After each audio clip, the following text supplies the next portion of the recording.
Good day, creative friends, and welcome back to my channel.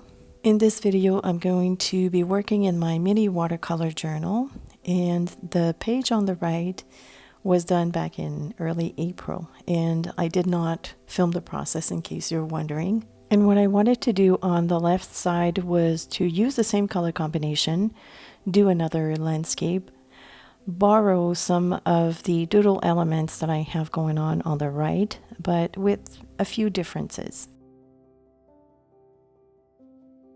To trace the sun, I used a circle template, a plastic circle template, and with a lead pencil, I've also traced the landscape. I'm erasing the lines of the sun that are walking into the landscape because once I start adding the watercolor paint, the lead pencil will be trapped under permanently. So if you do not want to have any lines showing through, you're better off erasing them before you start painting. And for the inking part, I'm using a blue-black Signo DX pen. I think I have used two different sizes by mistake. So this could be the 0.28 millimeter. I'm pretty sure I also switched to a 0.38 eventually. In case you're wondering why I'm using the Signo DX, well, first, it's a rollerball pen, which I prefer over a felt tip pen because the felt tip frays, it gets damaged quite quickly. And this particular one, the Signo DX, can withstand, it holds its own against watercolor. It's water resistant, I would say. And in case you're curious, I have prepared a video comparing all the doodling pens that I own. And I will link to this video in the upper right hand corner so that you can go and check it out. There are more pens obviously on the market, but I did swatch the ones that I own.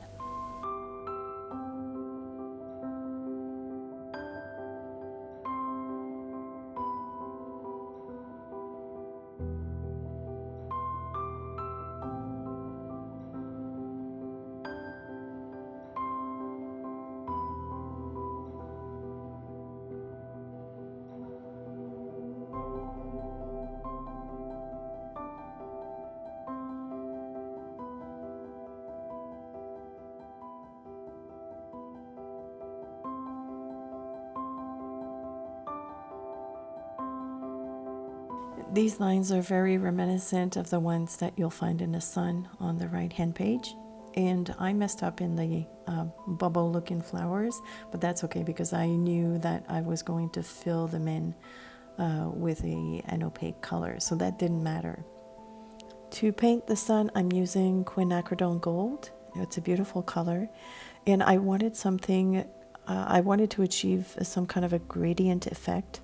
So using different pigmentation of the color from dark to light. And it's a fairly large area. So the secret to having something seamless like this and not create water lines is to keep the color moving and keep it as wet as possible. Because as you stop somewhere, as soon as you stop, it's starting its drying process. So if you move to another area, and then you go back to that where you had stopped, there's a good chance that the drying process has already started. And if it's a strong staining color, you're in trouble already. So there's two things. You kind of have to act quickly, but also keep your colors as wet as possible. So that is the trick. Luckily, this color is fairly friendly in terms of having something seamless like this. So that's a big plus. And as you can see, I'm using a very light application at the top of the sun and then going darker towards the bottom. And you'll notice that the ink lines are not feathering.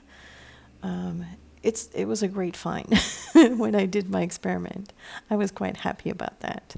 And I know I always feel funny talking about this because in every single video there's always one very well-intentioned person, and that's, you know, it's all good, but who will say, oh, have you tried such and such a pen? It's permanent, and most often it's a felt tip pen, and I do not like felt tip pens. So this is why I was quite happy to have found the Signo DX and to have found that it's quite resistant to water. It's not entirely permanent, I'm aware of that, but I can use it for this type of work. So I'm very grateful for that. I'm using indigo to color in the, let's call them lollipop trees slash flowers. They're trees, lollipop trees. But I'm aware that it is not opaque enough. What I wanted to do is have some of that blue bleed into the sun, but that wasn't even successful. I just wanted to have some kind of a blue halo around them, but I was afraid that it might run too much, so I was being too cautious. But regardless, anyways. But that just prepared the terrain for me to be able to fill in the shape with a marker and without having to work too much. It's easier if you don't start on a entirely white background. It's a lot easier. So at the bottom, I am using 2 greens that I have in a set from Boku Undo. Hopefully I'm pronouncing this correctly. They're part of their Shadow Japanesque colors. And one is the shadow green. The other one is called shadow yellow, but it's a green. And this part was fun because I got to add a bit of texture and experiment. So in certain spots, I added darker colors, and then in others, I added that shadow yellow, which is it reminds me a bit of the green gold by Daniel Smith.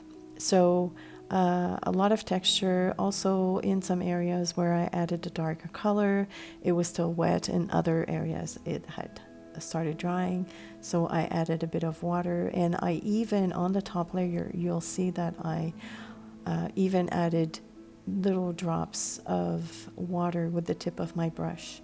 In that, when you do that, it repels the colors, so it creates a beautiful bloom. So lots of fun, lots of experimentation there in such a small space, but oh so satisfying.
After everything was dry, I went in with a Pigma Micron pen in blue-black to fill in the lollipop trees. With the same pen around the sun, I created a dotting pattern, which is also called pointillism.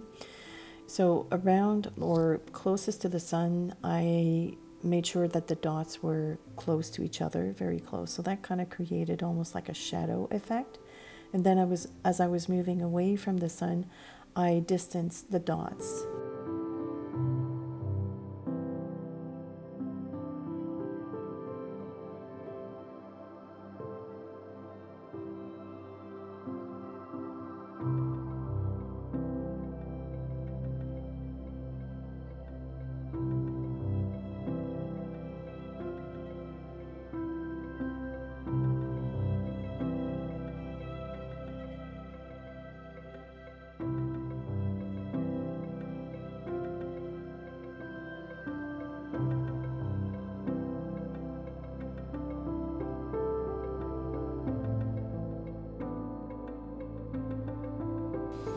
At this point, I felt the piece needed a bit of pizzazz or glitter. So I'm using this gold sparkling pen, another Signo pen, and I'm just using it to trace diagonal lines across the sun. I did not trace these lines, I just eyeballed them. They fell wherever they wanted to, and I'm good with that. Before I finish this piece, I thought it would be fun for me to show you one of the projects that I recently did for my patrons, because I keep talking and thanking my patrons, but you never see what type of work that I do for them. So here it is. This is the latest piece that I've created for my patrons over at Patreon. Look at how shiny these bits are. So if you're interested in learning how I did that, I encourage you to go and check out my Patreon account. I will have it listed in the description as well as in the pinned comment. But for as little as $5, you have access to this exclusive video as well as all the other ones that I've created for that level since November 2015. So I've been on Patreon for 6 years now, close to 6 years. So like I said, the link will be in the description. This piece brought me so much joy. One of the happiest creative sessions that I've had in a long while. So there we go. That was just one of the reward level. I have 4 different levels, and some people even get as much as 3 videos per month. There's also a sketchbook tour in there every month. So if you're interested, like I said, the link will be in the description below. I am almost done with this piece. All I have to do now is add the little dots inside the trees. And I want to thank you so very much for watching and for commenting. I do realize that recently somebody said that they're not getting the notifications for my videos, so I don't know what's going on with that. That's a YouTube thing. But, oh, look at that reflection. It never ceases to amaze me.